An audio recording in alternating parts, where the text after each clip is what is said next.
Hello students, welcome to new lecture of physics.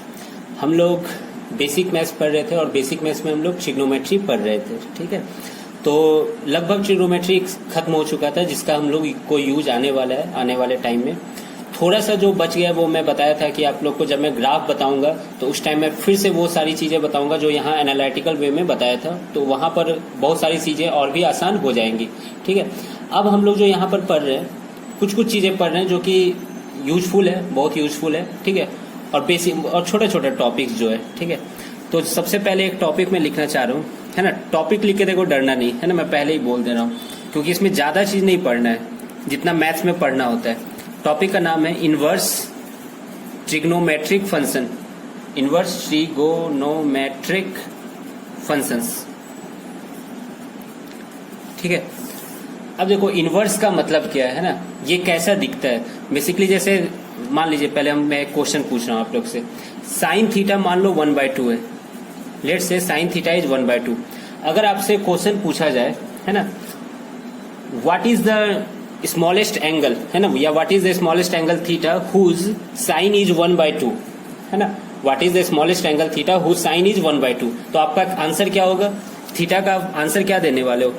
30 degree देने वाले हो, या इसको आप लोग π/6 भी बोल सकते हो, है ना, रेडियन में अगर बोलना चाहो तो आप π/6 बोलोगे। ठीक है, तो ये एक क्या है, यूनिक आंसर है। समझ में आ रहा है क्या? स्मॉलेस्ट जो मैं बोल दिया है, इसके अलावा है ना, क्या कहता है, कोई और आ सकता है क्या π/6 के अलावा? नहीं, सबसे स्मॉलेस्ट यही है। हाँ, मैं अगर पूछता कि what is give any value of theta whose sine is 1/2, तो थीटा बहुत सारे हो सकते थे, है ना, जैसे 30 डिग्री हो गया, फिर उसके बाद 150 डिग्री, साइन 150 डिग्री कितना हो जाता है? 90 + 60 cos, हाँ वो भी है ना, क्या कहता है, 1/2 आता है 150 डिग्री। तो समझ में आ रहा है कि है ना, क्या कहता है, 30 भी आंसर हो जाता है, 150 भी आंसर हो जाता है। लेकिन मैं यहाँ पूछा क्या, what is the smallest angle theta whose value whose sine is 1/2, तो ये क्या हो गया, यूनिक सॉल्यूशन हो गया। ठीक है, तो ऐसे यूनिक सॉल्यूशन के लिए हम लोग इनवर्स का यूज करते हैं, है ना। अब देखो इसका रिप्रेजेंटेशन कैसे होता है। इस थीटा को हम लोग ऐसे भी लिख सकते थे, साइन इनवर्स 1/2। ठीक है, इस थीटा को हम लोग लिख सकते थे साइन इनवर्स 1/2। अब साइन इनवर्स 1/2 हम लोग क्या लिखते हैं? π/6 लिखते हैं, यही आंसर होगा, है ना। इसमें 5π/6 कहे तो 150 डिग्री आंसर नहीं हो सकता है ना। तो ये एक यूनिक सॉल्यूशन देता है इनवर्स ट्रिग्नोमेट्रिक फंक्शन। अब समझने वाली बात यह है कि इनवर्स का रिप्रेजेंटेशन कैसे होता है। तो दिख रहा है आप लोगों को, साइन इनवर्स के फॉर्म में रहता है। ठीक है, और यहाँ पे नंबर्स रहते हैं, तो इसके अंदर जो बाहर आता है हमेशा क्या आएगा? एंगल ही आएगा। समझ में आ रहा है ये चीज? जैसे और भी देखा जाए तो कॉस इनवर्स √3/2, है ना, ये एक तरह का क्या है, इनवर्स, है ना, इनवर्स का साइन कॉस इनवर्स। अब इसका मतलब ये मत समझ लेना कि कॉस इनवर्स -1 है तो 1/cos √3/2 कर दिए, नहीं, ये गलत है। ठीक है, नहीं, आप लोग समझते हो x -1 है तो इसको 1/x लिख देते थे, ये अलग चीज है और ये अलग चीज है। इसका वैल्यू हमेशा क्या आएगा? एंगल ही आएगा। समझ में आ रहा है ये चीज? तो इनवर्स को लिखने का ये तरीका है, या जैसे लॉग में हम लोग बोले थे ना, लॉग कैसे लिखा जाता है इस फॉर्म में, वैसे ही है ना, क्या कहता है, ये भी एक इनवर्स को लिखने का एक तरीका है, ट्रिग्नोमेट्री रिलेशन को लिखने का एक तरीका है। ठीक है, खैर हम लोग इसमें ज्यादा डिटेल में नहीं जाएंगे, है ना, मैथ्स में ये सब डिटेल में पढ़ना होता है। बस मैं ये बताना चाह रहा हूँ कि कहीं अगर कॉस इनवर्स समथिंग आ गया, ठीक है, तो वहां पे क्या आंसर आएगा? एक एंगल ही आंसर आएगा। ठीक है, और वो एंगल क्या होगा? स्मॉलेस्ट एंगल होगा, है ना। इसका बेसिकली एक रेंज होता है, मैं बता रहा हूँ थोड़ी देर में। इस रेंज के अंदर वाला एंगल ही यहाँ पे आंसर आ सकता है ना। इस स्मॉलेस्ट एंगल को कहा जाता है प्रिंसिपल एंगल्स भी कहा जाता है। ठीक है, अब हम लोग आगे बढ़ते हैं। तो बेसिक समझ में आ गया इनवर्स का मतलब क्या होता है। ठीक है, अब जैसे कॉस इनवर्स √3/2 है, इसका आंसर क्या होगा? थीटा का वैल्यू क्या होगा बेसिकली, है ना, मतलब कि किस एंगल का कॉस, है ना, कौन सा एंगल का कॉस √3/2 देता है, तो कौन सा एंगल देता है √3/2? 30 डिग्री देता है। ठीक है, तो इसका आंसर क्या हो जाता है? π/6 हो जाता है। समझ में आ रहा है? हाँ, और भी बहुत सारे एंगल्स देते होंगे √3/2, लेकिन वो प्रिंसिपल एंगल्स नहीं कहलाएंगे, है ना। तो प्रिंसिपल एंगल का बेसिकली एक डिफिनेशन होता है कि इस रेंज से इस रेंज के बीच का एंगल को ही हम लोग प्रिंसिपल एंगल कह सकते हैं। साइन के केस में कुछ और होता है, कॉस के केस में कुछ और होता है। ठीक है, वो अब हम लोग देख ले रहे हैं। तो मान लो कि सबसे पहले साइन पे समझ लेते हैं। मान लेते हैं इफ साइन y = x, है ना। अब ये तुम लोगों को समझ में आ रहा है कि इसमें क्या होगा? एंगल होगा, ठीक है, तो यहाँ पे हम लोग को याद है -1 से 1 के बीच में आता था वैल्यू, याद है? एक्स का वैल्यू अगर तुमसे पूछा जाए उसका रेंज क्या होगा तो क्या हो जाएगा, -1 से 1 हो जाएगा। ठीक है, ये हम लोग पढ़ चुके हैं पहले, है ना। कुछ भी एंगल डालो तो एक्स का वैल्यू हमेशा -1 से 1 के बीच में ही आएगा, कोई दिक्कत? तो ये इंपॉर्टेंट था। अब इसको इनवर्स के फॉर्म में लिखें तो इसी चीज को दूसरे शब्दों में क्या लिखा जा सकता है, जैसे कि याद है लॉग, जैसे a का पावर x = n होता था, है ना। तो ये एक्सपोनेंशियल रिप्रेजेंटेशन होता था, इसी को हम लोग लॉगरिथमिक रिप्रेजेंटेशन में लिखते थे दूसरे तरीके से। उसी तरह यहाँ पर भी, है ना, इस ट्रिग्नोमेट्रिक फंक्शन को हम लोग दूसरे तरीके से दूसरे शब्दों में कैसे रिप्रेजेंट कर सकते हैं, तो वो इनवर्स के तरीके से होता है। ठीक है, तो इसको अगर मैं लिखूं y है ना, इसको बेसिकली इधर भेज दिया, ऐसे समझने के लिए समझ लो, इसको इधर भेज दिया, लेकिन डिवाइड नहीं हुआ, ये इनवर्स में आ गया, y sin इनवर्स x। ठीक है, तो ये क्या हो गया, इनवर्स ट्रिग्नोमेट्रिक फंक्शन हो गया। ठीक है, अब यहाँ पर कुछ कंडीशंस होते हैं, है ना, कि y का वैल्यू कहाँ से कहाँ तक हो सकता है, x का वैल्यू कहाँ से कहाँ तक हो सकता है। ठीक है, ये चीज इंपॉर्टेंट है यहाँ पे। तो एक चीज जान लो बाबू, x का वैल्यू हमेशा -1 से 1 ही के बीच होगा। ठीक है, और y मैं बताया था अभी जस्ट, y एक तरह का क्या है, बेसिकली ये एंगल है ना। मैं y लिख रहा हूँ, थीटा थोड़ा सा अच्छा नहीं लग रहा है लिखना, लिख भी सकते हो थीटा भी। तो ये y बेसिकली क्या है, एंगल है। ठीक है, मतलब इसका कुछ भी वैल्यू आएगा तो वो क्या आएगा, एंगल ही आएगा। तो यहाँ पर यह है कि y मैंने बताया प्रिंसिपल एंगल ही हो सकता है ये। ठीक है, प्रिंसिपल एंगल हम लोग को लिखना होगा। तो ये प्रिंसिपल एंगल कहां से कहां तक वेरी कर सकता है, तो हम लोग दोनों है ना एक्सट्रीम को देखेंगे। जब है ना मान लो x का वैल्यू -1 लोगे, है ना, when x is -1, if x = -1, तो यहां से y का वैल्यू कितना आएगा बता सकते हो, साइन इनवर्स -1, तो y का वैल्यू आ जाता है -π/2 आ जाता है ना, -90 डिग्री। और इफ x = 1 तो y का वैल्यू कितना आ जाएगा, साइन इनवर्स 1 क्या हो जाएगा, π/2, है ना। ये सब प्रिंसिपल एंगल्स की मैं बात कर रहा हूँ, और ये सब क्या होता है उतना डिटेल में हम लोग जा नहीं रहे। तो इसका वैल्यू जो आएगा हम लोगों को, y का जो रेंज आएगा, वैल्यू नहीं कहना चाहिए, y का जो रेंज आएगा वो कहां से कहां तक आएगा, -π/2 से π/2। ठीक है, यही रेंज आएगा इसका। समझ में आ रहा है ये चीज? देख लेते हैं। अभी जो मैं पूछा था साइन थीटा = 1/2, है ना, एग्जाम्पल ले लो, साइन थीटा = 1/2। ठीक है, तो यहां से थीटा = क्या हो जाएगा, साइन इनवर्स 1/2। ठीक है, तो यहाँ पे वैल्यू कितना आएगा, अगर तुमको इस फॉर्म में लिखा हुआ रहे तो इसका आंसर क्या होगा, बस एक ही होगा, यूनिक सॉल्यूशन होगा, है ना। तो इसका आंसर क्या आया था, π/6 आया था, 30 डिग्री। हाँ, लेकिन अगर तुमसे पूछा जाता है साइन थीटा 1/2 है, तो थीटा का कौन कौन वैल्यू हो सकता है, तो π/6 होता है, 5π/6 हो सकता है, और भी बहुत चीज हो सकता है। ये तो रिपीटिंग फंक्शन है, तुम लोग जान रहे हो, है ना, इसका एक पीरियड होता है, उसके बाद ये रिपीट करता है। तो इसमें और इसमें शब्दों में थोड़ा सा अंतर है। ठीक है, इसमें पूछा गया था किस किस एंगल पे 1/2 हो सकता है, तो बहुत सारे एंगल पे हो सकता है, लेकिन जब इनवर्स के फॉर्म में लिख दिया जाए तो उसका यूनिक सॉल्यूशन आएगा। वो सॉल्यूशन कहां से कहां तक वेरी करना चाहिए, एंगल है बेसिकली y, है ना, बेसिकली ये थीटा y है। ठीक है, ये -90 से +90 के बीच ही वेरी कर सकता है ना, कहीं और वेरी नहीं कर सकता है। ठीक है, अब किसको डोमेन कहते हैं, किसको रेंज कहते हैं, ये सब है ना क्या कहते हैं, मैथ्स में पढ़ना होता है। मैं यहाँ सब ये सब नहीं पढ़ाने वाला हूँ। अब देखो तुम लोग को क्या आएगा फिजिक्स में, है ना, ये तो थोड़ा सा बेसिक हो गया। हाँ, एक चीज और मैं बता दूं कि साइन इनवर्स 1/2 का वैल्यू 5π/6 हो सकता है, लेकिन साइन इनवर्स 1/2 का कभी भी वैल्यू 5π/6 नहीं हो सकता, ये कभी भी इक्वल नहीं हो सकता। क्यों? क्योंकि ये इसके रेंज में नहीं आता है। समझ में आ रहा है? इनवर्स का है ना थोड़ा सा क्या झंझट है यहाँ पर, है ना। तो इस चीज को समझ में रखना कि ये वैल्यू हमेशा -90 से +90 के बीच ही होना चाहिए। अब एक चीज समझ लो यहाँ पर कि हम लोग को कैसा क्वेश्चन आएगा। हम लोग को बाबू इनवर्स में कभी भी नहीं आएगा फिजिक्स में, है ना, लेकिन कभी दिख जाए तो मैं इसलिए बता दिया यहाँ पे। हमेशा आएगा कि साइन थीटा 1/2 है, तो दिमाग में हमेशा स्ट्राइक क्या करेगा, थीटा है ना 30 डिग्री होगा, और इतना ही जानना है। बहुत रेयरली कभी कभी ये सब चीजें होती हैं, या कभी कभी होता है तो ये ही होता है ना, कि थीटा किस किस एंगल पे 1/2 हो सकता है, इस पे, है ना। अभी हम लोग बाद में इसके बाद पढ़ेंगे किस किस पे हो सकता है, वो कैसे निकाला जाएगा, और इसका हम लोग ग्राफ में ज्यादा देखेंगे, है ना, ग्राफ में ज्यादा इंपॉर्टेंट से समझ में आएगा। ठीक है, तो समझ में आ रहा है, साइन का समझ में आ गया। आगे कॉस और टेन का थोड़ा सा देख लेते हैं। उसी तरह से अगर कॉस का देखा जाए, है ना, इफ cos y = x, है ना, तो हम लोग जानते हैं कि x यहाँ पे कहां से कहां तक वेरी करता है, -1 से 1, ये भी वही वैसे ही वेरी करता है। इसको इनवर्स फॉर्म में लिखा जाए तो y = किस फॉर्म में लिखेंगे, cos इनवर्स x के फॉर्म में लिखेंगे। ठीक है, यहाँ पर लेकिन y का कहां से कहां तक वैल्यू चलेगा, है ना। तो एक बार -1 पुट करो तो cos इनवर्स -1 क्या आ जाता है, पाई आ जाता है, और cos इनवर्स 1 क्या आ जाता है, 0 आ जाता है ना। cos 0 डिग्री 1 होता है और cos 180 डिग्री -1 होता है। तो इसका y का जो है ना रेंज हो जाएगा वो हो जाएगा 0 से पाई। ठीक है, मतलब इसका जो यूनिक सॉल्यूशन आएगा 0 से 180 के बीच का कोई एंगल हो सकता है, उससे ना बाहर नहीं जाना चाहिए। ठीक है, उसी तरह tan का होता है। अब ये सब हम लोग को नहीं पढ़ना है ना, अब मैं आगे बढ़ता हूँ, है ना। ये सब जानने की कोई जरूरत नहीं है। बेसिकली tan का क्या हो जाता है, -π/2 से π/2, है ना। चाहो तो लिख देता हूँ मैं, रुको। अगर मान लो tan y = x है, तो x का वैल्यू मालूम है कहाँ से कहाँ तक वेरी करता है, -∞ से ∞ तक वेरी करता था, है ना। देखे होगे तुम लोग। इसका कुछ भी वैल्यू हो सकता है ना, x, या इसको हम लोग शॉर्ट फॉर्म में कोई भी रियल नंबर हम लोग लिख सकते हैं।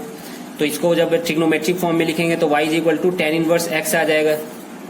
ठीक है, और x का वैल्यू यहाँ पे y का वैल्यू कहाँ से कहाँ तक वेरी करेगा, एक बार -∞ पुट करो, एक बार ∞ पुट करो, तो इसका आ जाएगा -π/2 से π/2, है ना। इक्वल टू साइन क्यों नहीं दे रहे हैं, क्योंकि यहाँ पे इन्फिनिटी पे इक्वल टू साइन हम लोग नहीं दिया करते हैं।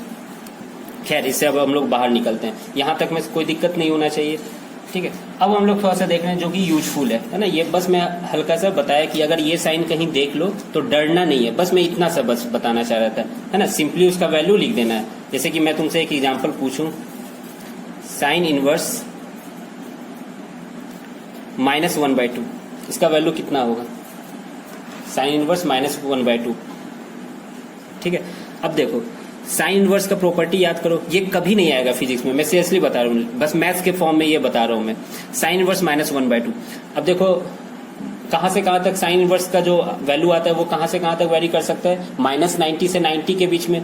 तो बताओ 0 से 90 के बीच में तो हमेशा पॉजिटिव ही आएगा, तो -90 से 0 के बीच में ही आ सकता है, यानी इसका वैल्यू क्या हो जाएगा, -30 डिग्री, यानी -π/6। ठीक है, ये माइनस वाला कभी नहीं पूछेगा। एग्जाम्पल और देख लो, tan इनवर्स मान लो √3, इसका वैल्यू कितना होगा, tan इनवर्स √3। तो सिंपली क्या लिखोगे, एक एंगल होगा, है ना। एंगल क्या हो जाएगा इसका वैल्यू, आंसर किसका एंगल √3 आ जाता है, 60 डिग्री का, यानी π/3, है ना। और ये वैल्यू कहाँ से कहाँ तक में बीच होना चाहिए, -π/2 से π/2 के बीच में। और फिजिक्स में हमेशा यही इसी के बीच ही में कर रहेगा, तुमको हमेशा पॉजिटिव भी पूछा जाएगा, ये कभी पूछा भी नहीं जाएगा, है ना। मैथ्स के लिए ये सब इंपॉर्टेंट है ना। हम लोग को ज्यादा इसमें फोकस नहीं करना है। अब हम लोग आगे बढ़ते हैं। तो ठीक है, फिर अब हम लोग आगे बढ़ते हैं, है ना। टॉपिक का नाम यहाँ पे मिसलेनियस दे देता हूँ। बेसिकली ये है ना एक अच्छा टॉपिक है ट्रिग्नोमेट्री चैप्टर का, जनरल सॉल्यूशन यहाँ पे इसको कहा जाता है। लिख देता हूँ मैं, जनरल सॉल्यूशन। ये भी इम्पोर्टेंट है ना फिजिक्स पॉइंट ऑफ व्यू से, ये इंपॉर्टेंट है फिजिक्स पॉइंट ऑफ व्यू से। लेकिन इसका ज्यादा हम लोग जो यूज करेंगे जब फिजिक्स के क्वेश्चन बनाएंगे तो ग्राफ से बनाएंगे इसको, तो उससे वहां पे इजी हो जाता है ना। लेकिन एनालिटिकल मेथड भी समझना चाहिए, है ना, ये ज्यादा इजी होता है समझना। एग्जाम्पल ले लो, मान लो कि साइन थीटा = 0 है। अब यहाँ पे पूछा जाए तुमसे थीटा का वैल्यू क्या क्या हो सकता है। ठीक है, तो तुम लोग क्या करोगे, याद है गोल गोल घूमते हैं हम लोग, यहाँ 0 होता है, फिर यहाँ पे भी 0 होता है, यानी 0 डिग्री पे होता है, और पाई, है ना, पाई मतलब 180 डिग्री पे। ठीक है, 180 डिग्री लिख देता हूँ। फिर जब यहाँ जाता है फिर 0 हो जाता है, फिर जब यहाँ आता है फिर 0 होता है। तो याद है घूमते थे हम लोग पूरा अच्छे से। तो यहाँ पे थीटा पे क्या क्या घूमना पड़ेगा, एक बार 0 पे होगा, एक बार 180 पे होगा, फिर घूम के आएंगे तो 360 आएगा, फिर एक बार घूम के आएंगे तो 360 में फिर से 180 जोड़ दो, है ना। 360 में 180 जोड़ दोगे तो कितना हो जाएगा, 8 से 14, 540 डिग्री। ठीक है, तो ये सब हो जाएगा। अब देखो डिग्री में लिखने की अब अच्छा नहीं लगता है, अब हम लोग पाई 2π में लिखेंगे। ये 0, ये पाई हो गया, ये 2π हो गया, और ये 3π हो गया। ठीक है, उसी तरह 4π ऐसे करके बढ़ता जाएगा। तो अब हम तुम ही लोग बताओ इसको जनरलाइज कैसे कर सकते हो, है ना। जनरलाइज समझ रहे हो, है ना। कुछ चीज कॉमन है, देख सकते हो पाई कॉमन है, और बस आगे का कांस्टेंट है ना चेंज होता जा रहा है। तो चाहो तो इसको ऐसे जनरलाइज कर सकते हो, थीटा = nπ होगा, वेयर n = बताओ 0 1 2 3 ऐसे करके। ठीक है, 4 ... ऐसे चलता रहेगा, है ना। तो ये साइन थीटा जब 0 तो इसका जनरलाइज फॉर्मूला क्या हो जाता है, थीटा = nπ हो जाता है। कोई दिक्कत, n = 0 1 2, देखो मिल रहा है ना यहाँ पे सब कुछ, समझ में आ रहा है। तो एक ये इंपॉर्टेंट फॉर्मूला हो गया। और एक एग्जाम्पल देख लेते हैं, मैं एग्जाम्पल से समझा रहा हूँ, है ना। ये सब इंपॉर्टेंट फॉर्मूलाज हैं बेसिकली मैथ्स के। है ना, लेकिन तुम लोग को ज़्यादा रटने की जरूरत नहीं है, खुद है ना समझ में आ जाएगा धीरे धीरे, है ना, और वो याद भी हो जाएगी। मान लो साइन थीटा 1, है ना, मैं अच्छा वैल्यू पूछ रहा हूँ यहाँ पे, साइन थीटा 1 ये कहाँ कहाँ हो सकता है, ठीक है। फिर से हम लोग देखते हैं 1 कहाँ कहाँ पे होता है, यहाँ पे होता है, जब 90 डिग्री होता है तभी 1 होता है यहाँ पे, ठीक है। यहाँ 0 होता है, यहाँ 1 होता है, यहाँ फिर 0 होता है और यहाँ पे -1 हो जाता है। तो ये हम लोग को नहीं लेना है, हम लोग को ये लेना है, ठीक है। तो अब यहाँ पे कब कब, है ना, हम लोग का आंसर आता रहेगा थीटा का वैल्यू, बोलो। पहला 90 डिग्री यानी π/2 पे आएगा, फिर दूसरा फिर एक बार पूरा घूम के आओगे। अब यहाँ से पूरा घूमने का मतलब समझ रहे हो, 360 डिग्री घूमना, है ना। 360 घूमना मतलब जैसे कि 0 से ये कितना हो गया 2π हो गया, 2π में फिर से π/2 जोड़ो तो 2π + π/2 कितना हो जाएगा 5π/2 हो जाएगा। तो जब 5π/2 पे आओगे तो फिर से एक बार साइन थीटा क्या आ जाएगा 1 आ जाएगा। फिर उसी तरह से फिर एक बार 2π घूमोगे, फिर है ना क्या कहता है ये 1 आ जाएगा। मतलब 2π इसमें और जोड़ दो, 2π जोड़ोगे 9π/2 आ जाएगा, फिर 2π जोड़ोगे तो कितना आ जाएगा 13π/2 आ जाएगा, है ना। ऐसे ही चलता रहेगा ये सिलसिला। समझ में आ रहा है ये चीज। अब कोई बोले कि इसको चलो जनरलाइज करते हैं, तो जनरलाइज कैसे करोगे, है ना। π/2 देखो हर किसी में कॉमन है, तो ये तो समझ में आ रहा है π/2 साइड रहेगा। ब्रैकेट में क्या रखें, है ना, यहाँ देखो गजब तरीके से बढ़ रहा है, 1 5 9 13 ऐसे बढ़ रहा है ना, 1 5 9 13, है ना। बीच बीच में कितने का डिफरेंस है, तो देखो तो 4 का डिफरेंस है ना। तो ये एक तरह का एपी टाइप का हो जाएगा, है ना। अब एपी यूपी मैं नहीं यहाँ बताने वाला हूँ, मैं डायरेक्ट लिख दे रहा हूँ यहाँ पे 4n+1 इस फॉर्म में ये बढ़ रहा है ना। इसका जनरल टाइम टर्म देखा जाए तो 4n+1, है ना, a + n-1d, है ना। ये सब समझ में आ रहा है, खैर छोड़ो हटा, है ना। तो ये हो गया इसमें 4n+1। अब n को देखो तुम 0 पुट करो, जहाँ पे n 0 1 2 3 ऐसे करके चलता रहेगा। 0 पुट करोगे तो n 0 हो जाएगा, तो ये कितना हो जाएगा π/2 हो जाएगा, देखो मिल रहा है। फिर n को 1 जब पुट करोगे तो कितना हो जाएगा 4 + 1 5π/2 हो गया। फिर n को जब 2 पुट करोगे तो क्या आ जाएगा 4 2 8 + 1 9π/2 आ गया, है ना। फिर n को 3 पुट करोगे तो 13π/2 आ गया। तो समझ में आ रहा है जनरल टर्म कैसे लिखा जाता है ना। ये तो हम लोग पूरा सोच के मैथमेटिक्स फॉर्म में लिख लिए इसको, फिर उसको हम लोग जनरलाइज कर रहे हैं। जनरलाइज करना मतलब है ना कि एक छोटा सा फॉर्मूला आ जाए जहाँ पे n का वैल्यू चेंज करते रहेंगे तो हम लोग को आंसर चेंज मिलता रहेगा, कोई दिक्कत। तो अब हम लोग आगे बढ़ते हैं इसमें। चलो ये क्वेश्चन सब लोग अपने से करो, तो देखो वीडियो को पॉज कर लो और एक बार इसको सॉल्व करके देखो। cos थीटा अगर 0 है तो थीटा का जनरलाइज्ड फॉर्म क्या होगा, एक बार पॉज करो। हो गया, चलो मैं बताता हूँ। सबसे पहले देखना चाहिए कि थीटा 0 कहाँ पे होता है, यहाँ होता है क्या, नहीं, यहाँ पे साइन 0 होता है। cos थीटा 0 कहाँ पर होता है, यहाँ पर होता है और यहाँ पर 0 होता है, ठीक है। मतलब इसको π/2 कहते हैं और इसको यहाँ पे घूम के आते हैं तो 3π/2 हो जाता है, ठीक है। फिर यहाँ पे जाओगे तो फिर कितना आ जाएगा, है ना, 0 से चलते हैं 2π, फिर 2π + π/2 यानी 5π/2, ठीक है। फिर यहाँ से फिर पाई यहाँ पे जोड़ देंगे तो 7π/2। समझ में आ रहा है कैसे हम लोग कर रहे हैं ये, है ना। तो एंगल को बस घूमते जाना है और यहाँ पे लिखते जाना है, ठीक है। तो cos थीटा 0 कहाँ कहाँ पे होगा, थीटा = π/2 पे होगा, है ना। फिर उसके बाद 3π/2 पे होगा, फिर उसके बाद 5π/2 पे होगा, फिर 7π/2 पे होगा, फिर ऐसे ऐसे होता रहेगा ये। इसको जनरलाइज अगर कोई करना चाहे तो कैसे जनरलाइज करे, थीटा = क्या लिख सकते हैं यहाँ पे, देखो π/2 सब में है, कोई दिक्कत नहीं। बीच में ब्रैकेट में क्या लिखना है समझ लो, देखो तो ये 1 है, यहाँ 3 है, 5 है, यहाँ 7 है, मतलब और टर्म्स है यहाँ पे। और टर्म्स का जनरलाइज मालूम है क्या होता है, 2n+1 होता है। थीटा = 2n+1 π/2, ठीक है। वेयर n = क्या हो जाता है 0 1 2 3 4 कुछ भी रखते जाओ। देखो 0 पुट करोगे तो कितना आ जाएगा 1 आ जाएगा, 1 पुट करोगे तो कितना आ जाएगा 2 + 1 3 आ जाएगा, 2 पुट करोगे तो क्या आ जाएगा 2 × 4 + 1 5π/2 आ जाएगा। तो समझ में आ रहा है ये जनरलाइज कैसे हो गया, ठीक है। अब देखो इसी को आदमी लोग है ना क्या कहता है, कहीं बुक पे ऐसा देखा है मैंने कि थीटा = 2n-1 π/2 लिखता है, ठीक है। लेकिन यहाँ लिख देता है वेयर n = 1 2 3 4। मतलब समझ रहे हो, यहाँ 0 से मैं स्टार्ट किया था क्योंकि हर जगह मैं 0 से स्टार्ट कर रहा हूँ, यहाँ पर वो 1 से स्टार्ट कर देते हैं।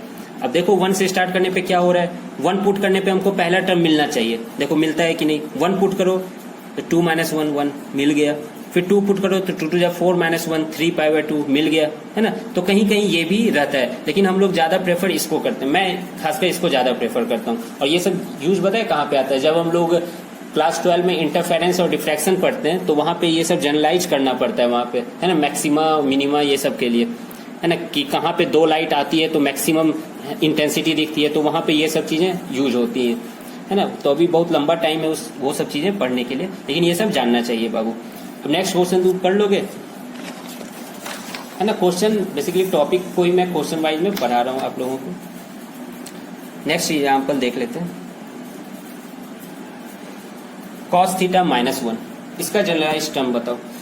वीडियो पॉज करो और सब लोग, है ना, आराम से टाइम लो, 10 मिनट 20 मिनट सब लोग टाइम लो इसको। cos थीटा -1 का जनरलाइज टर्म क्या होगा, ठीक है। चलो मैं बताता हूँ। -1 कहाँ होता है बाबू, यहाँ पे cos 1 होता है ना, cos 0 जो भी वैल्यू होता है यहाँ पे 1 होता है, फिर यहाँ पे 0 होता है, यहाँ पे भी 0 होता है, तो यही बच गया -1, है ना।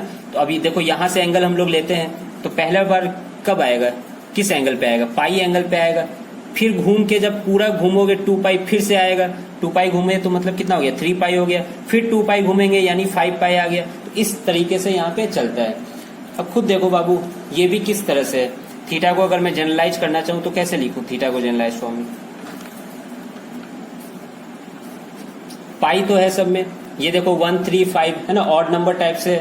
ऑड नंबर का मैं बताया 2n+1 होता है, ठीक है, where n is equal to क्या 0 1 2 3 ऐसे चलता रहेगा, है ना। देख लो 0 पुट करोगे तो क्या आ जाएगा, पाई आ जाएगा। हो गया था ये तुम लोग से, है ना, हो जाना चाहिए था, कोई बात नहीं अगर नहीं हुआ तो। अब चलो, है ना, बस इतना इम्पोर्टेंट है। हाँ, और जो है ना, जैसे cos थीटा 1/2 होगा तो थीटा का क्या क्या वैल्यू होगा, तो ये सब बाबू हम लोग ग्राफ से ही करेंगे, है ना। वो सब ग्राफ से मैं बताऊंगा। एक बता दूं क्या, चलो बता देता हूँ। चलो साइन थीटा का मैं बता देता हूँ। साइन थीटा 1/2, है ना, डरना नहीं है यहाँ पे। साइन थीटा 1/2 ग्राफ से बहुत ईजी हो जाता है, एक लाइन में एकदम आंसर आने लगता है। साइन थीटा 1/2, तो थीटा का कौन कौन सा वैल्यू 1/2 देगा, है ना। ये देखो इनवर्स वाला नहीं है कि थीटा इक्वल टू मैं साइन इनवर्स 1/2 लिख दूं और उसके बाद तुम्हारा सॉल्यूशन क्या हो जाए, यूनिक हो जाए। मैं यूनिक नहीं कर रहा हूँ यहाँ पे, जितना सॉल्यूशन हो सकता है वो यहाँ पे लिखना है। तो देखो सबसे पहले हम लोग को क्या करना होता है यहाँ पर एक यूनिक सॉल्यूशन लिखना होता है ना, प्रिंसिपल एंगल जिसको कहते हैं। तो प्रिंसिपल एंगल इसका क्या आएगा बाबू, साइन थीटा का प्रिंसिपल एंगल मैं बताया था 30 डिग्री हो जाएगा, है ना। 30 डिग्री को लिखो तो π/6, तो थीटा इज इक्वल टू π/6। इसको हम लोग अल्फा कह दे रहे हैं, π/6 को हम लोग क्या नाम दे रहे हैं, अल्फा, ठीक है। ये बेसिकली प्रिंसिपल एंगल है। अब देखो साइन थीटा 1/2 कहाँ कहाँ आ सकता है, कहाँ कहाँ इसकी संभावनाएं हैं। मुझको तो लग रहा है 2 जगह संभावना है, एक यहाँ पर है और एक यहाँ पर है, क्योंकि साइन यही 2 जगह पर क्या होता है, ये पॉजिटिव होता है ना। फर्स्ट क्वाड्रेंट में पॉजिटिव होता है और साइन, और सेकंड क्वाड्रेंट में पॉजिटिव होता है। और किस एंगल पे होता है बाबू, ये 30 डिग्री होता है ना, तब पॉजिटिव होता है। और यहाँ पे भी ये 30 डिग्री होता है तभी पॉजिटिव होता है। याद है साइन 180 - 30 डिग्री क्या हो जाता है, साइन 30 डिग्री हो जाता है, ठीक है। तो यही 2 एंगल पे यहाँ पर साइन पॉजिटिव होता है, फर्स्ट क्वाड्रेंट में और सेकेंड क्वाड्रेंट में। अब हम लोग को जनरलाइज करना है यहाँ पर, ठीक है। अब तो देखो गिन गिन के तो लिख ही सकते हो। पहला जैसे थीटा का अगर मैं बोलूं कि पहला एंगल क्या होगा, तो क्या बोलोगे 30 डिग्री बोलोगे। 30 डिग्री बोले तो लिख देता हूँ 30 डिग्री, है ना। या इसको क्या लिख सकते हैं हम लोग, π/6 लिख सकते हैं, ठीक है। कोई पूछे कि दूसरा एंगल क्या होगा, तो ये एंगल होगा। एंगल कहाँ से नापते हैं, यहाँ से एंगल नापते हैं। तो यहाँ से एंगल नापोगे तो बाबू ये कितना आ जाएगा, 150 डिग्री आ जाएगा, ठीक है। 150 डिग्री यहाँ पे लिख सकते हो आराम से, ठीक है। अब 150 डिग्री का कितना, उसको है ना अगर रेडियन फॉर्म में लिखा जाए तो कैसे लिख सकते हो 150 डिग्री को, गेस करो। 30 डिग्री कम है किससे, पाई से, मतलब 180 डिग्री से। तो पाई माइनस π/6 लिख सकते हैं हम लोग। तो 6π - पाई यानी कितना हो गया, 5π/6 हो गया, ठीक है। तो 150 डिग्री हो गया। अब उसके बाद फिर से किस एंगल पे होगा ये हम लोग को अब देखना है यहाँ पर। तो फिर से किस एंगल पे हो सकता है, सोचो जरा, थोड़ा सा सोचो, दिमाग लगाओ। हाँ देखो, अब एक बार फिर से यहाँ से घूम के फिर से जब यहाँ पर आ जाएंगे तो फिर से 30 डिग्री मतलब 1/2 आ जाएगा। तो मतलब कितना घूमे हम लोग एंगल, एक पूरा चक्कर मारे यानी 2π हो गया, उसमें 30 डिग्री और जोड़ दिए, है ना। तो 2π + 30 डिग्री हो गया। समझ में आ रहा है ये चीज, तो 2 पाई प्लस 30 डिग्री यानी 2 pi plus pi by 6, 30 degree को हम लोग पाई बाय 6 कहते हैं। तो ये कितना हो गया 6 2 12 प्लस 1 13 पाई बाय 6। समझ लो, ऐसे ही घूमते रहना है। फिर यहाँ पे का फिर से एक बार आएगा, है ना, ये तो साइक्लिक होता है, बार बार रिपीट होता है। तो यहाँ पर किस एंगल पे आएगा, एक बार 2 पाई घूम चुके हो, फिर एक बार घूमोगे तो 3 पाई आएगा, और 3 पाई के बाद 30 डिग्री कम करना है हम लोग को यहाँ पे, है ना। देख लो, दिमाग लगाना है थोड़ा सा। 3 पाई माइनस 30 डिग्री, 30 डिग्री को मैं पाई बाय 6 लिख दे रहा हूँ। तो 6 3 18, 18 माइनस 1 कितना हो जाएगा, 6 3 18, 18 माइनस 1 7 पाई बाय 6। ठीक है, समझ रहे हो कैसे रिपीट करना है। फिर दोबारा फिर से यहाँ पे आना होगा घूम के, है ना। याद है घूमते थे हम लोग पहले, जब हम लोग ट्रिग्नोमेट्रिक साइन 1980 डिग्री ये सब जब पूछते थे हम लोग, साइन 2030 डिग्री। ठीक है, तो फिर एक बार घूमोगे, तो एक बार जब घूमेगे तो कितना आ जाएगा, 4 पाई आ जाएगा। 4 पाई में फिर 30 डिग्री जोड़ना होगा, तो नेक्स्ट क्या हो जाएगा 4 पाई प्लस 30 डिग्री। फिर उसके बाद 5 पाई माइनस 30 डिग्री हो जाएगा, है ना। फिर से 6 पाई प्लस 30 डिग्री। देख लो, एक कुछ यहाँ पे क्या बन रहा है, एक सीक्वेंस बन रहा है। मैं फिर से लिख दे रहा हूँ इसको। सबसे पहले 30 डिग्री बना, फिर यहाँ पे क्या बना था, पाई माइनस 30 डिग्री बना, फिर क्या बना 2 पाई प्लस 30 डिग्री बना, फिर 3 पाई माइनस 30 डिग्री बना, फिर उसके बाद 4 पाई प्लस 30 डिग्री बना, उसके बाद फिर 5 पाई माइनस 30 डिग्री बना। तो एक सीक्वेंस बन रहा है। अब इसको जनरलाइज करना थोड़ा सा टफ है ना, पहले के मुकाबले, जब 0 1 -1 रहता था। ठीक है, इसलिए मैं बोलता हूँ कि इसको इसमें से हम लोग नहीं पढ़ते हैं, इसको ग्राफ से पढ़ते हैं। लेकिन चलो मैं जनरलाइज कर देता हूँ इसको आप लोगों के लिए। मैथ वाले को तो ये सब याद करना होगा। मैं पहले जनरलाइज कर दे रहा हूँ, फिर बता दे रहा हूँ कि देखो सही आ रहा है कि नहीं। n पाई प्लस माइनस 1 का पावर n इंटू अल्फा, है ना, ये मैं जनरलाइज कर दिया। n pi plus minus 1 n का power alpha, where n is equal to क्या 0 1 2 3 4 ऐसे चलता रहेगा। अब देखो इसमें एक बार चेक कर लेते हैं हम लोग, क्रॉस चेक कर लेते हैं। n का वैल्यू तुम 0 पुट करो, है ना, n का वैल्यू 0 पुट करो, और अल्फा यहाँ पे क्या है बाबू 30 डिग्री, है ना, पाई बाय 6। यानी प्रिंसिपल एंगल जो होते हैं वो अल्फा एक होता है, और वो एक ही होता है ना, दो नहीं हो सकता है। ठीक है, ये नहीं कि यहाँ पे साइन थीटा 1/2 है, इसको भी अल्फा ले लो 5 पाई बाय 6 को, नहीं, यही अल्फा होगा। वो कहां से कहां तक वेरी करना चाहिए, साइन में माइनस पाई/2 से पाई/2 तक ही वेरी कर सकता है। ठीक है, तो एक बार पहले 0 पुट करते हैं यहाँ पर, तो -1 का पावर 0 कितना हो जाएगा 1 हो जाएगा, है ना। ये खत्म, मतलब खत्म नहीं 1 हुआ।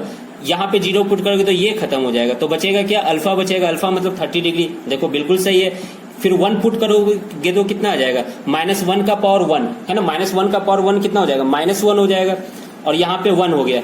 तो ये बेसिकली क्या आ गया, पाई आ गया, पाई माइनस 30 डिग्री। समझ में आ रहा है ये चीज, है ना, क्लियर हो रहा है ये चीज। पाई माइनस 30 डिग्री हो जाएगा। फिर एक बार n का वैल्यू 2 पुट करो, है ना, -1 का पावर 2 कितना हो जाएगा, +1 हो जाएगा, और यहाँ पे 2 पाई, और यहाँ प्लस है, और प्लस कितना 30 डिग्री, देखो 2 पाई प्लस 30 डिग्री आ गया।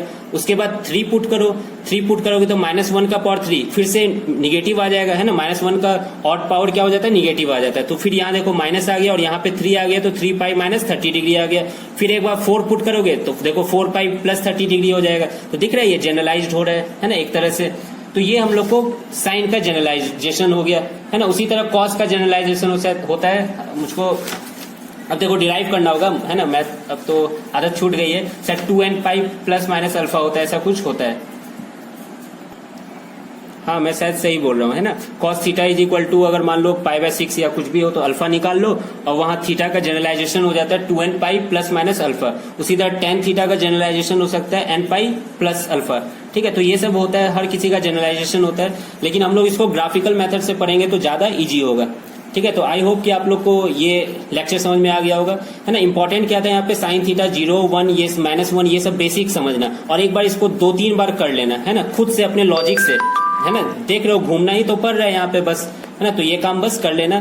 तो फिर ठीक है, आज के लेक्चर के लिए बस इतना ही, है ना। उसके बाद नेक्स्ट लेक्चर से हम लोग ये पढ़ लेते हैं, कोऑर्डिनेट ज्योमेट्री शुरू करने वाले हैं। ठीक है, ट्रिग्नोमेट्री यहाँ पे खत्म होता है। तो फिर ठीक है, have a nice day, thank you. Revision करते रहना बाबू, फिर मिलते हैं नेक्स्ट लेक्चर्स में।